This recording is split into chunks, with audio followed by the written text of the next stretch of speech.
sticking a little bit to the inequality and unfairness, what do you think is happening or is going to happen when it comes to the future of decision making and how it is being, well, let's say the concepts we just talked about?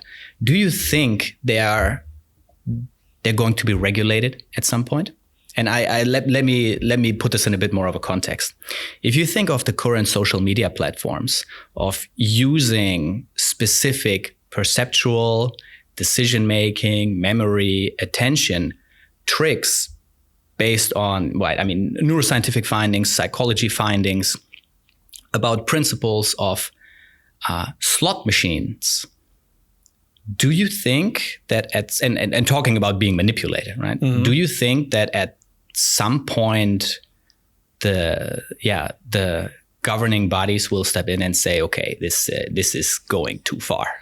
I don't think so. Just from my opinion as a citizen, I can't see that happening. I think it maybe should be considered. I mean, the principles. It's really interesting to see how many of the social media platforms operate on a system almost perfectly designed to promote constant checking and with intermittent reinforcement. And it's and also not just social media, but also things like video games. Right. Really. Right.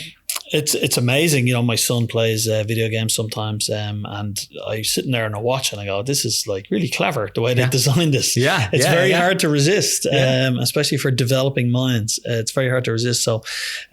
So, whether there should or shouldn't be regulation, I do think there should be awareness of that the way these media operate are going to encourage a certain type of behavior that can be quite difficult to not adhere to.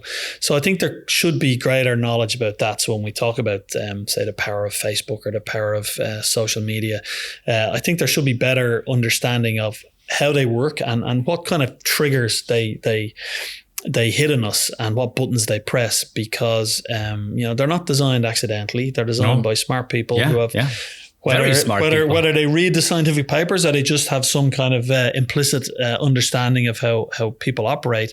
They really, as I said, hit all the buttons. And so I think it's behooves society that we understand that. And even if we're not going to regulate it, we should at least be able to say, okay, this is why it's hard for people to stay away from these media. Right. And I think, again, science could do a better job about getting involved in that. We have a tendency not to get involved in things because we want to stay neutral and we're just about the truth. But I think there's certain platforms we could speak up a bit louder in. And again, not necessarily with a value judgment, but just to say, if you're operating an app or a game or a social media platform which gives this intermittent reinforcement and encourages people that you really need to kind of keep up or you're going to miss out, that's going to promote certain behaviors in the population that maybe we want to think about, are they positive or not? Yeah. No, I like what you said these are very smart people. And I don't remember where I heard this quote, but somebody, maybe it was a friend who said that. It's like, look, the smartest people on the planet, and all they do is try to get you to click on something. And I'm that's sad. Yeah, they talk. I've seen some quotes, at least from Silicon Valley people talking about things like dopamine hits, right? So they do have some awareness, I think, of how I think they are very well aware. Yeah. I just think the users are probably oblivious to this. And of course, we could probably think about better use for all this intellect, but that's true. No, it's I think it's quite interesting because there are studies for some time now, longitudinal studies that look into the effects of social media use on your mental health. And I was very concerned when I read those papers. It's not just one. They've been replicated and so on. I thought this is alarming. Yeah. And I think then the scientists have nothing to worry about because the data is crystal clear. Yeah. That there's something. I'm not saying regulation. I'm not saying I know what the solution is or something. Yeah, but of course this isn't new. We've known this. Slot machines are like a perfectly designed mechanism to keep you coming back and give you just enough reward to keep the temptation going. And we've had slot machines for a long time. So, you know, these are just being applied in a different format and a different scale now.